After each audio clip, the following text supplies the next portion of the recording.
Regarde, si tu es arrivé jusqu'ici, c'est parce qu'à un moment donné de ta vie, on t'a fait croire que la meilleure stratégie après une rupture est d'appliquer le pas de contact. Que si tu disparais, que si tu deviens un mystère, que si tu ne réponds pas, finalement cette personne va remarquer ton absence, va regretter et va revenir en rampant. Mais la réalité est autre. Le pas de contact n'est pas une stratégie, c'est juste un mécanisme de défense passif. C'est la version émotionnelle de se cacher et d'espérer que quelque chose change. Et si tu continues à penser ainsi, tu as déjà perdu. Ici, il ne s'agit pas d'attendre. Il ne s'agit pas de jouer à voir qui manque le plus, qui envoie le premier message, qui se montre le plus fort sur les réseaux sociaux. Il s'agit de quelque chose de beaucoup plus grand. Devenir quelqu'un de si solide, si imparable, si concentré sur sa propre croissance, que lorsque cette personne regarde en arrière, elle ne voit pas quelqu'un qui attend, mais quelqu'un qui a complètement disparu de son monde. Aujourd'hui, nous n'allons pas parler de tactique bon marché pour faire en sorte que quelqu'un te manque. Nous allons parler de quelque chose de beaucoup plus puissant, comment te reconstruire à un niveau si profond que l'idée de récupérer cette personne devient irrélevante. Non pas parce que ça ne fait plus mal, non pas parce que tu l'as magiquement surmonté, mais parce que la personne en qui tu es devenu n'a plus de place dans sa vie pour ce qui est resté derrière. C'est la vraie stratégie. Pas le pas de contact, mais l'indifférence absolue.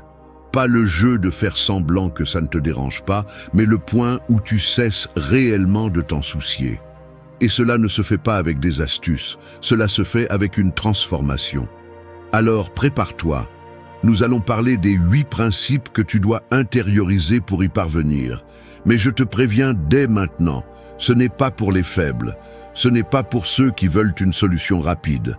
C'est pour ceux qui sont prêts à détruire leur ancienne version et à en construire une nouvelle, une qui n'a plus besoin de personne.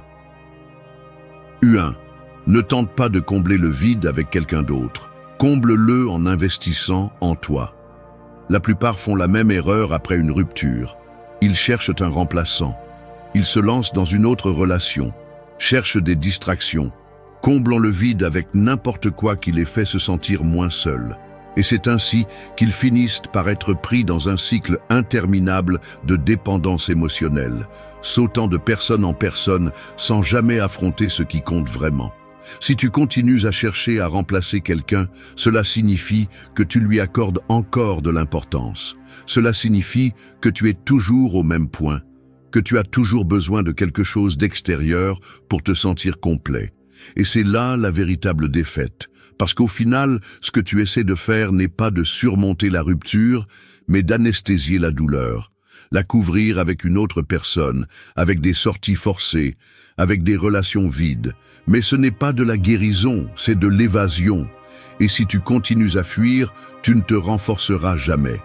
Voici la différence entre ceux qui se transforment réellement et ceux qui se distraient simplement. Celui qui surmonte vraiment une rupture ne cherche pas quelqu'un d'autre. Il devient quelqu'un d'autre, une personne plus forte, quelqu'un de plus indomptable, quelqu'un qui ne se définit plus par une relation, mais par ce qu'il est capable de construire par lui-même. Arrête de perdre ton temps à chercher avec qui combler le vide. Ne cherche pas la validation externe, ne te préoccupe pas de montrer aux autres que tu avances, quand en réalité tu es toujours coincé dans le même état d'esprit. Parce que avancer ne signifie pas simplement bouger, cela signifie évoluer. Si tu veux vraiment changer ta vie, arrête de te demander quand la douleur va cesser et commence à te demander comment tu peux utiliser cette douleur à ton avantage. Parce que la douleur, quand tu la canalises bien, peut être le carburant le plus puissant pour la transformation. Ne la gaspille pas en cherchant un substitut, utilise-la pour forger quelque chose de plus grand en toi. Transforme ton corps, améliore ton esprit, renforce ta discipline. Que la prochaine fois que quelqu'un entre dans ta vie, ce ne soit pas parce que tu as besoin de combler un vide, mais parce que tu as atteint un niveau où tu partages ton énergie avec celui qui le mérite vraiment. Le véritable pouvoir n'est pas de faire en sorte que ton ex te manque, ni de lui montrer que tu vas bien. Il est d'arriver à un point où cela n'a vraiment plus d'importance, où ton énergie est tellement concentrée sur toi-même, sur ta croissance, sur ta discipline, que toute pensée sur le passé devient sans importance. Ne deviens pas quelqu'un qui attend simplement que la douleur passe. Deviens quelqu'un qui utilise la douleur comme un marteau pour forger sa meilleure version. Parce que c'est là que se fait la différence entre ceux qui restent coincés et ceux qui renaissent plus forts. Arrête de chercher à l'extérieur ce que tu ne peux trouver qu'à l'intérieur.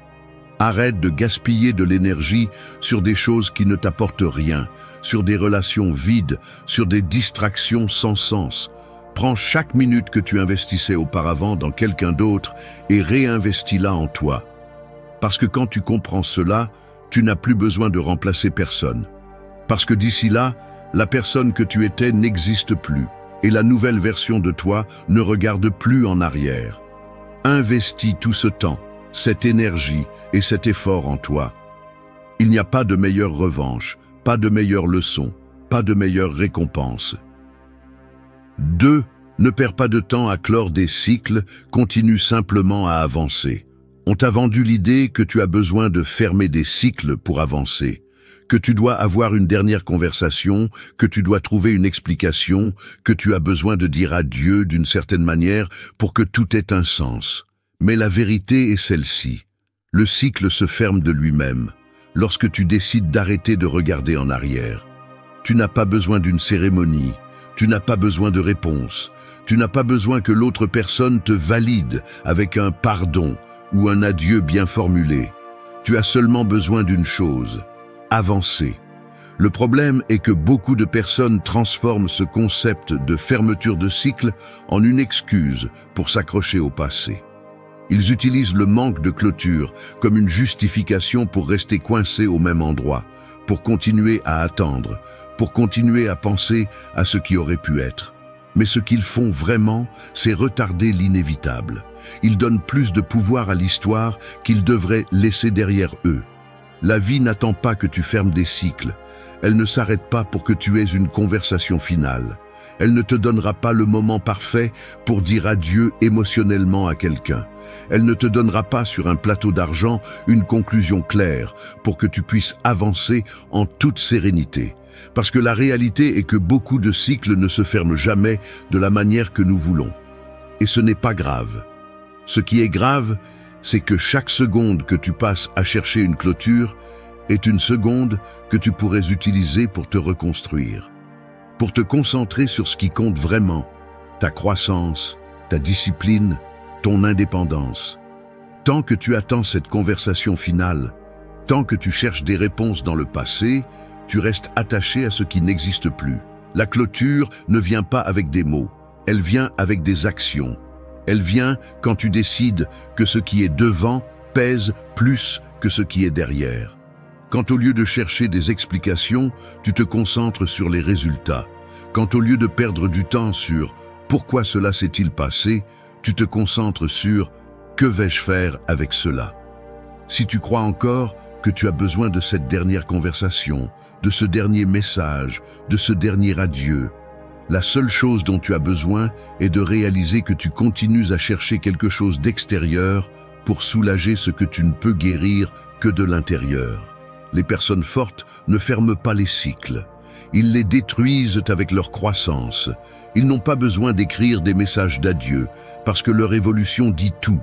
Ils n'ont pas besoin de réponse parce qu'ils comprennent que la seule réponse qui compte est celle qu'ils construisent avec leurs propres actions. Chaque minute que tu investis à chercher une clôture est une minute gaspillée. Laisse-le partir. Continue à avancer. Pas pour eux, pas pour leur prouver quoi que ce soit, mais parce que le temps est la seule chose que tu ne peux pas récupérer. La véritable clôture est de continuer à marcher sans regarder en arrière. 3. Le véritable pouvoir réside dans le fait de ne rien nécessiter de personne. Imagine-toi un guerrier debout au milieu de la tempête. Il ne se couvre pas, il ne fuit pas, il n'attend pas que quelqu'un lui tende la main. Il reste ferme parce qu'il comprend que sa force ne dépend de rien ni de personne. Il est sa propre protection. Tu devrais être ainsi. Car voici la vérité brutale que peu de gens veulent accepter. Plus tu as besoin des autres, plus tu leur donnes de pouvoir sur toi. Et plus tu dépends, plus tu deviens fragile. Ce n'est pas la rupture qui te détruit, c'est la dépendance. Ce n'est pas la solitude qui te terrifie, c'est l'idée que tu ne sais pas comment faire face à toi-même.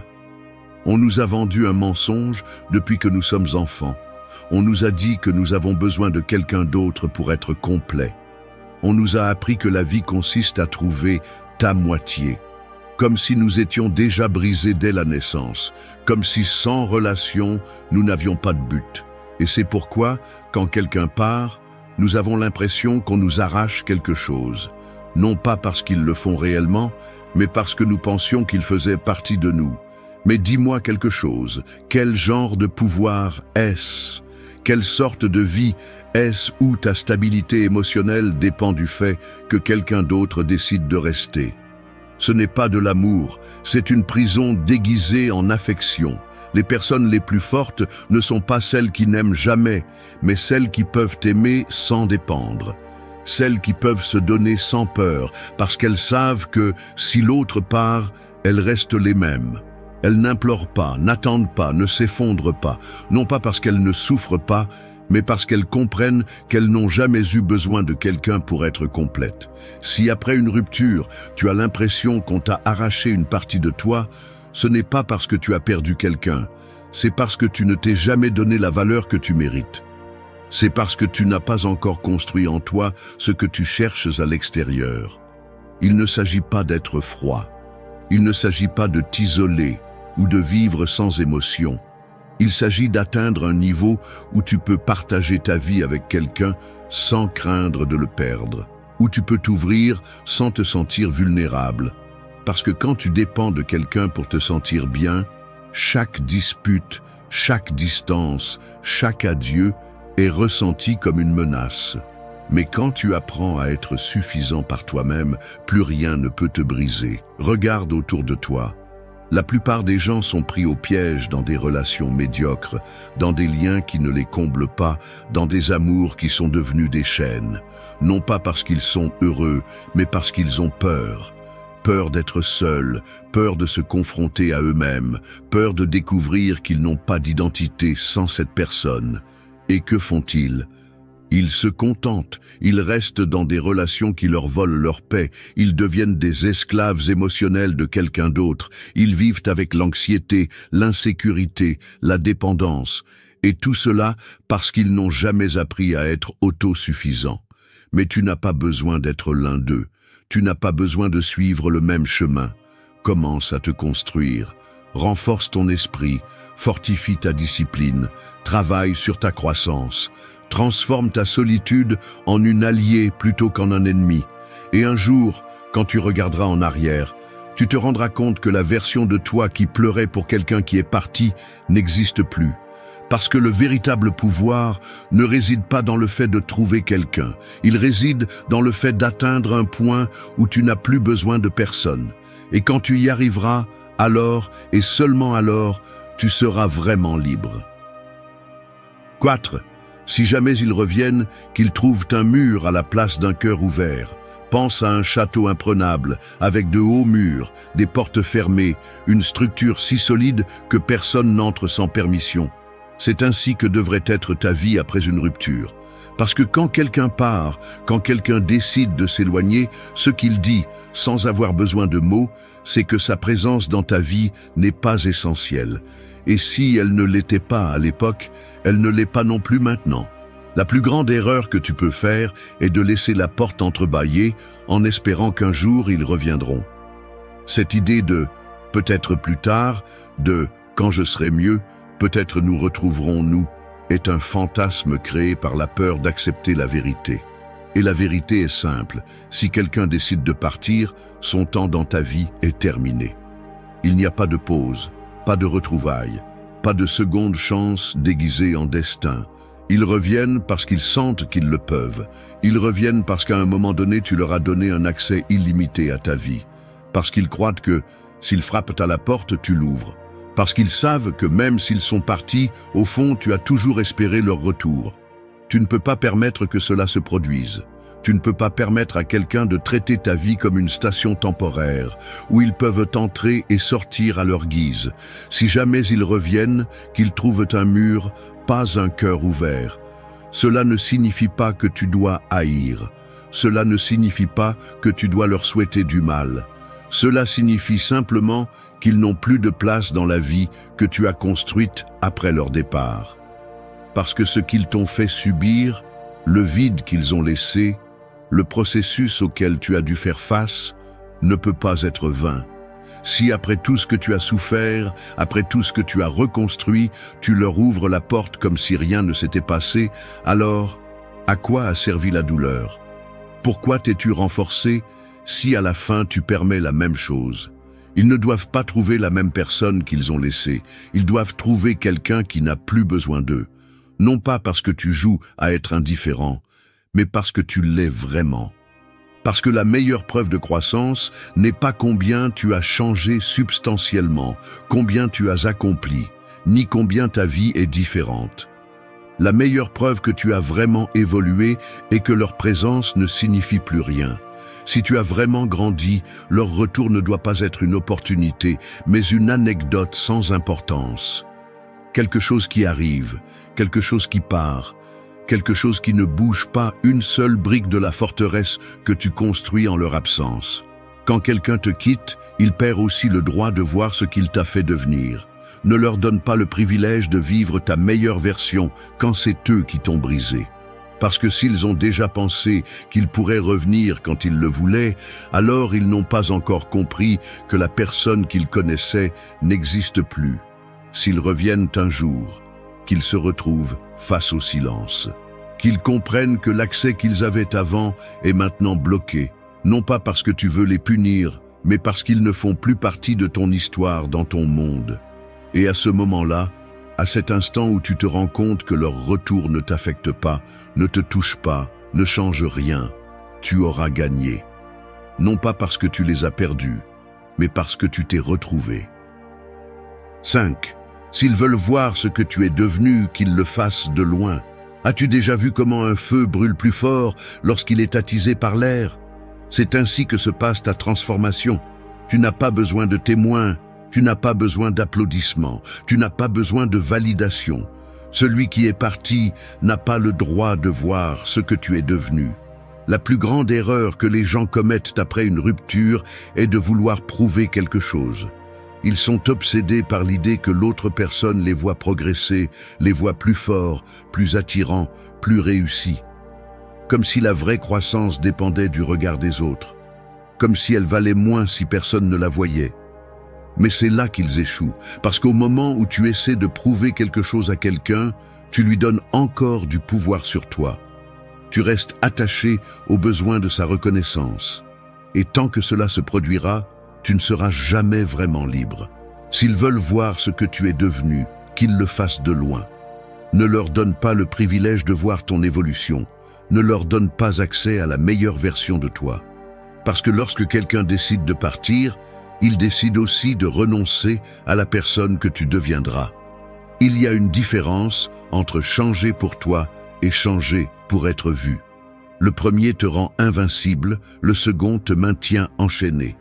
Alors, ne vis pas avec l'intention d'être vu, vis avec l'intention d'être meilleur, peu importe qui regarde. Il est tentant de vouloir qu'ils se rendent compte de ce qu'ils ont perdu, de vouloir qu'un jour, ils se réveillent et regrettent.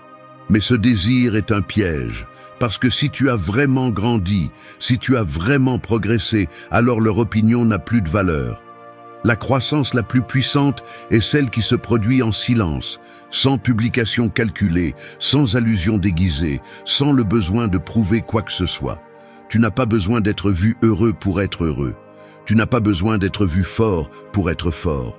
Parce que le vrai pouvoir est de savoir que, même s'ils te cherchaient, même s'ils voulaient revenir dans ta vie, même s'ils essayaient de récupérer leur place, ils ne trouveraient plus la porte ouverte. Non pas parce que tu veux les punir, mais parce que ton évolution ne les inclut plus. Ils t'ont laissé avec une version de toi qui n'existe plus.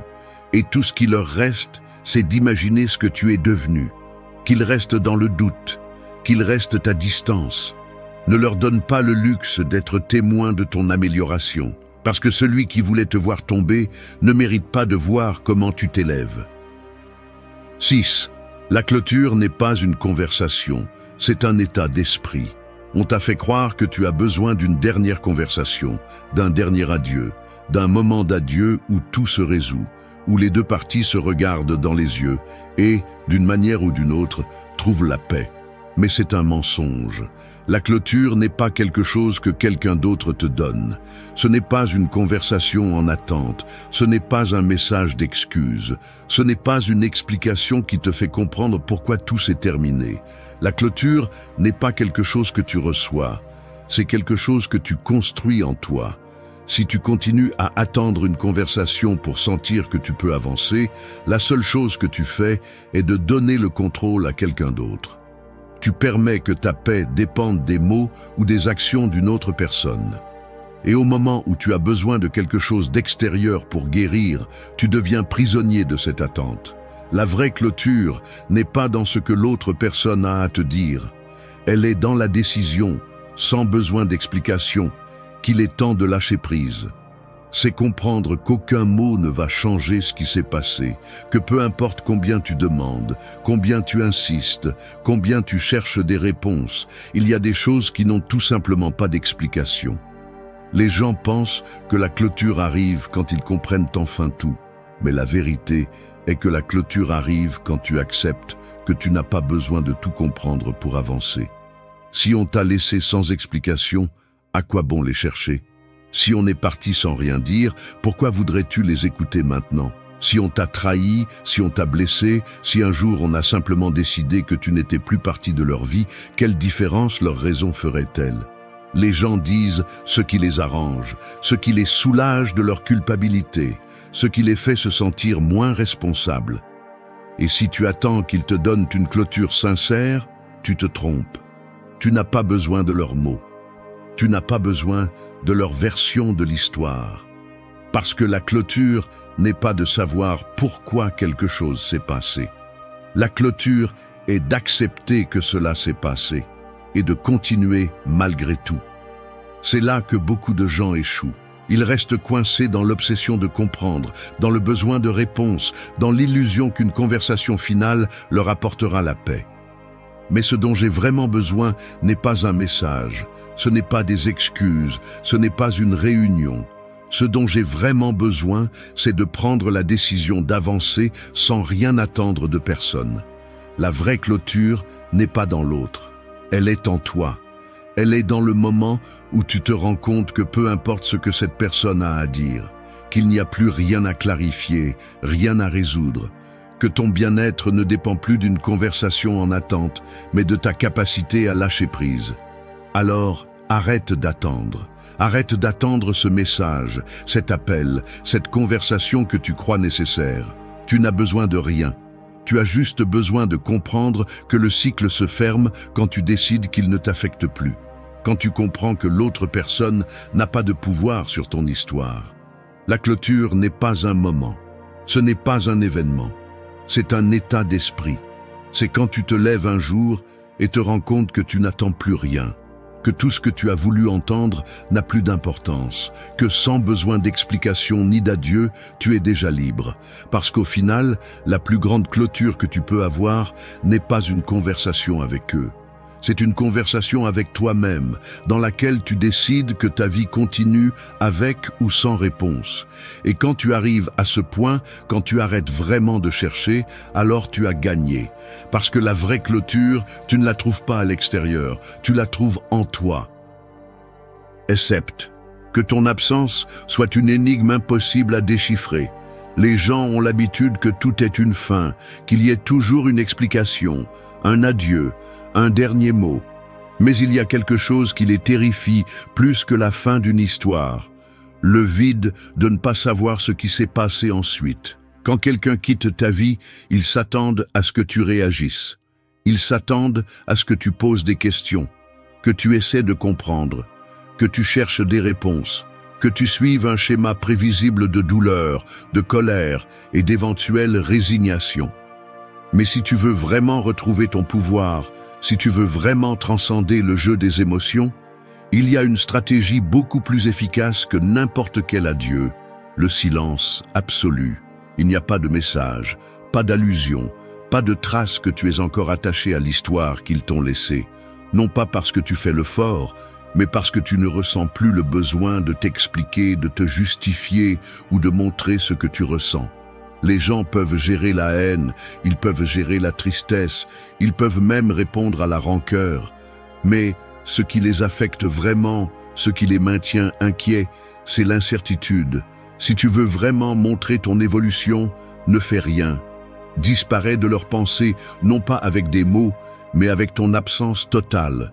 Qu'ils se demandent ce qui t'est arrivé, qu'ils essaient d'imaginer comment tu te sens, qu'ils restent dans le doute de savoir si tu as jamais pensé à eux à nouveau. Plus tu essaies de montrer que tu continues d'avancer, plus tu te trahis. Plus tu essaies de leur montrer ta croissance, plus il est évident que tu penses toujours à eux. La vraie victoire n'est pas de montrer ton progrès, mais qu'ils ne sachent même pas si tu continues à prêter attention. L'incertitude est une arme puissante. Quand quelqu'un te cherche et ne trouve pas de réponse, quand il essaie de lire entre les lignes, mais qu'il n'y a pas de ligne à lire, quand il reste avec l'écho du vide que tu as laissé, c'est alors qu'il ressent vraiment ton absence. Ton évolution n'a pas besoin d'être annoncée, elle n'a pas besoin de preuves, ni de publications stratégiques, ni de commentaires conçus pour attirer l'attention. La meilleure preuve que tu as surmonté quelqu'un est l'invisibilité totale. Non pas parce que tu veux jouer à un jeu, mais parce qu'il n'y a tout simplement plus de traces de toi dans leur monde. Les gens s'attendent à voir des signes que tu es toujours là. Mais quand ils ne les trouvent pas, quand il n'y a rien qui indique que tu as jamais regardé en arrière, leur esprit fait le travail pour toi. Le doute les consume. Le manque de réponse devient un poids insupportable. Et dans cet espace d'incertitude, ton absence devient la seule chose dont ils se souviennent. Pas un adieu dramatique, pas une tentative de montrer que tu vas mieux, mais l'indifférence absolue d'être devenu quelqu'un d'inaccessible. La croissance la plus puissante est celle qui se produit en silence. Elle n'a pas besoin de témoins, elle n'a pas besoin d'explications, elle n'a pas besoin d'être vue. Elle se produit simplement. Et quand ils essaient de chercher des réponses, qu'il n'y en ait aucune. Que ton absence ne soit pas seulement une distance, qu'elle soit une énigme impossible à déchiffrer. 8. Le jeu s'est terminé quand tu as arrêté d'y jouer. L'amour, le désamour, les secondes chances, le contact intermittent, les tentatives de retour, tout est un jeu. Un jeu où les émotions sont utilisées comme des jetons et où celui qui montre le moins gagne. Un jeu où les gens disparaissent pour voir s'ils sont recherchés, ignorent pour voir s'ils insistent, reviennent pour voir s'ils ont encore du pouvoir. Mais voici la clé. Un jeu ne peut continuer que si les deux parties continuent à bouger les pièces. Si l'un joue et que l'autre se retire, le jeu se termine. Et quand tu te rends compte de cela, tu reprends tout le contrôle. Arrête de bouger les pièces. Ne réponds pas, n'attends pas, ne cherche pas. Ne suis pas le rythme de quelqu'un qui t'a aimé un jour et t'a oublié le lendemain. Ne continue pas à divertir quelqu'un qui teste simplement s'il peut encore entrer dans ta vie quand il le souhaite. Parce que chaque fois que tu entres dans sa dynamique, chaque fois que tu réagis, chaque fois que tu lui donnes une seconde de ton attention, tu lui montres qu'il peut encore jouer avec toi. Rien n'est plus puissant que l'indifférence absolue. Que lorsqu'ils essaient de te provoquer, ils ne trouvent pas de réponse. Que lorsqu'ils essaient de revenir, il n'y a personne qui attend. Que lorsqu'ils cherchent des signes que tu es toujours là, ils ne trouvent que du vide. La plus grande erreur que les gens font est de croire que gagner signifie récupérer l'autre personne. Non. Gagner signifie que, lorsqu'il essaie de revenir, il n'y a plus de jeu auquel il peut revenir. Parce que tu n'es plus la même personne qui était là quand ils sont partis. Les règles changent au moment où tu décides de quitter le plateau. Tu arrêtes de réagir, tu arrêtes de chercher un sens à leurs actions, tu arrêtes de penser s'ils ressentent quelque chose ou non. Et quand tu arrives à ce point, quand tu deviens vraiment inaccessible, alors tout change. Le jeu perd son sens quand tu deviens quelqu'un d'impossible à manipuler. Quand la nostalgie cesse de te faire douter, quand l'absence cesse de te faire mal, quand leurs mouvements n'ont plus de pouvoir sur toi. Les gens essaient toujours de revenir quand ils sentent qu'ils n'ont plus le contrôle, quand ils réalisent que tu perds de l'intérêt. Parce que l'ego humain est ainsi, il veut ce qu'il ne peut pas avoir. Mais à ce moment-là, cela n'a plus d'importance. À ce moment-là, il n'y a plus rien qu'il puisse faire. Parce que la version de toi qui aurait répondu, la version de toi qui aurait attendu, n'existe plus. Le jeu s'est terminé au moment où tu as arrêté d'y jouer. Au moment où lâcher prise a cessé d'être un acte de force et est devenu quelque chose de naturel. Au moment où tu as compris que la meilleure réponse est l'absence, que la meilleure revanche est l'indifférence, que la meilleure victoire est d'avancer sans regarder en arrière. Il n'y a pas besoin de faire un dernier mouvement. Il n'y a pas besoin de répondre, de donner des explications, de prouver quoi que ce soit. Parce que le silence est le coup final. Celui qui montre clairement qu'il n'y a plus de parti. Et quand ils se rendront compte qu'il n'y a plus rien à quoi revenir, quand ils sentiront que leur accès à ta vie s'est fermé pour toujours, c'est alors qu'ils comprendront vraiment ce qu'ils ont perdu. Mais à ce moment-là, cela n'aura plus d'importance. Parce que le jeu s'est terminé le jour où tu as arrêté d'y jouer. Merci d'être resté jusqu'à la fin de la vidéo. Si vous avez tout vu, commentez « Je suis stoïcien » comme notre signe secret, indiquant que vous êtes un véritable apprenant du stoïcisme. N'oubliez pas de vous abonner et de liker la vidéo si elle vous a plu. Rendez-vous dans la prochaine vidéo et rappelez-vous, continuez à cultiver votre esprit stoïque.